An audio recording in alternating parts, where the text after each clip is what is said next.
భక్తులకు శంకరుడు ఏవివ్వగలడు అంటే తనకన్నా పై స్థానం ఇవ్వగలడు. తనకన్నా పై స్థానం ఏముంది కనుక అంటే ఆయనకి కోరిక తీరక కాళహస్తిలో తాను కిందుండి కొండ మీద తీసుకెళ్ళి తిన్నడిని కూర్చోబెట్టాడు. అందుకే కొండ మీద తిన్నడు ఉంటాడు, కొండ కింద శివుడు ఉంటాడు. ఉరే నేను కింద ఉంటాను, నువ్వు పైన ఉండరా అన్నాడు. భక్తులంటే ఆయనకి అంత ప్రీతి, అంత ప్రీతితో వ్యవహరించి భక్తులకు అన్నీ ఇవ్వగలడు. ఇచ్చి తాను భిక్షాటనమూర్తి కాగలడు. భిక్షాటనమూర్తి భిక్షేశ్వరుడు అంటే అర్థం భిక్ష కోసం వస్తాడు అని.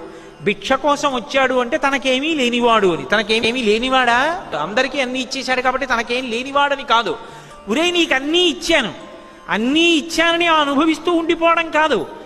నీ బుర్రలో నాకు చోటు తరించిపోతావు, మళ్ళీ పుట్టవలసిన అవసరం ఉండదు.